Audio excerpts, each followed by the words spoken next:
Comprendre. L'éducation chrétienne.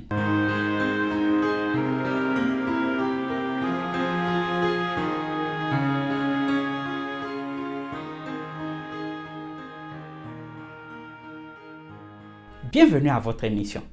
Notre étude aujourd'hui a pour thème les yeux du Seigneur, la vision biblique du monde. La question du jour: quel intérêt y a-t-il à comprendre que c'est Dieu qui a créé le monde? Le monde dans lequel nous vivons va très mal. Les problèmes sociaux se multiplient. Le racisme, les conflits ethniques, les attentats terroristes, les guerres, les trafics de drogue, trafic humain, trafic d'organes, le meurtre, le viol, le cambriolage et j'en passe, sont des fruits du plan de Satan pour détruire l'être humain. Les attaques de Satan contre l'homme se multiplient de nos jours, où il fait tout pour convaincre que Dieu n'a pas créé le monde. Mais pourquoi? Le monde aurait commencé par pur hasard et évolué pour former toute la diversité que nous connaissons aujourd'hui. Alors, quel intérêt y a-t-il à comprendre que c'est Dieu qui a créé le monde? Premièrement, la création affirme l'autorité de Dieu.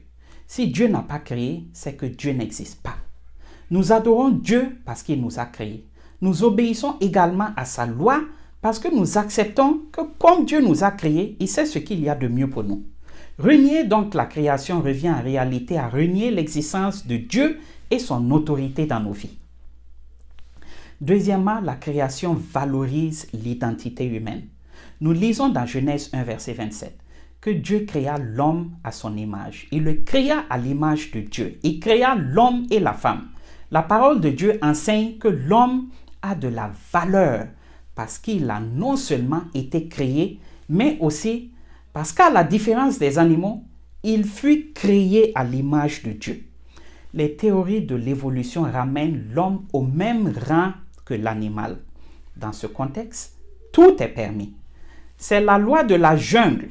Cela justifie le nombre grandissant de vols, braquages, viols, guerres et toutes sortes de méchancetés et actes ignobles posés contre les autres dans nos sociétés. Troisièmement, la création sacralise le mariage. Rejeter que Dieu a créé le monde, c'est exposer le mariage et par la même occasion la famille et même la société au jeu de Satan. Beaucoup de problèmes familiaux viennent de là. En Occident, les mariages homosexuels sont à la mode. Les mariés ne forment plus une seule chair car la nature permanente du mariage est déchirée par des taux de divorce très élevés. En Afrique, c'est les familles polygames qui règnent. Les relations qui prévalent dans les ménages polygames sont marquées par des tensions fréquentes, source de conflits permanents. On y observe de la jalousie, de la compétition, les rivalités, l'égoïsme, les règlements de compte directs ou par l'intermédiaire des enfants qui sont embarqués dans des bagarres qu'ils ne comprennent même pas. Dans Matthieu 19, versets 4 et 5, Jésus dit à ses disciples: « N'avez-vous pas lu que le Créateur au commencement fit l'homme et la femme et qu'il dit, c'est pourquoi l'homme quittera son père et sa mère et s'attachera à sa femme et les deux deviendront une seule chair. » Jésus nous rappelle que c'est Dieu qui a institué le mariage à la création du monde, entre un homme et une femme, et le divorce n'était pas dans son plan. Quatrièmement, la création révèle le caractère de Dieu. La beauté de la création montre que Dieu est amour. Dieu dit dans Ésaïe 45, verset 12, « C'est moi qui ai fait la terre et qui sur elle a créé l'homme. C'est moi, ce sont mes mains qui ont déployé les cieux et c'est moi qui ai disposé toute leur armée. » Toutes les théories évolutionnistes sont là pour semer le doute qui détruit l'homme. Elles soutiennent qu'on ne peut pas faire confiance à la parole de Dieu en rejetant une partie ou tout le récit biblique de la création par Dieu. Mon ami, le plan de Satan est de t'amener à rejeter la parole de Dieu qui nous aide à marcher sur le bon chemin et renouvelle notre espoir dans les périodes de détresse. 1 Pierre verset 1, verset 22 et 23 dit: « Ayant purifié vos âmes en obéissant à la vérité pour avoir un amour fraternel sincère, aimez-vous ardemment les uns les autres, de tout votre cœur, puisque vous avez été régénérés non par une semence corruptible, mais par une semence incorruptible, par la parole vivante et permanente de Dieu. La parole de Dieu est fiable. Alors, quel intérêt y a-t-il à comprendre que c'est Dieu qui a créé le monde? Mon ami, toi et moi n'avons pas vu comment ce monde a commencé.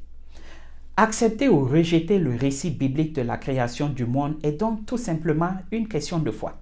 Moi, j'ai choisi de placer ma foi en Dieu qui a créé ce beau monde que Satan veut détruire par le péché. Je crois que Dieu m'a créé à son image par amour et qu'il veut avoir une relation avec moi comme la Bible le dit. Je veux le louer chaque jour de ma vie.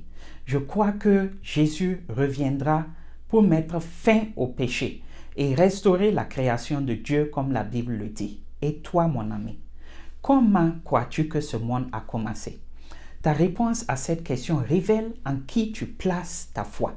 Que Dieu nous aide à parvenir à la vérité et avoir une vision biblique de la création du monde. Amen. Prions. Merci Père éternel pour ton amour et ta grâce. Merci de ce que tu nous as conduits dans l'étude de ta parole. Merci pour toutes les personnes qui suivent cette émission. Continue de les bénir. Donne-leur le courage de continuer à apprendre, à étudier.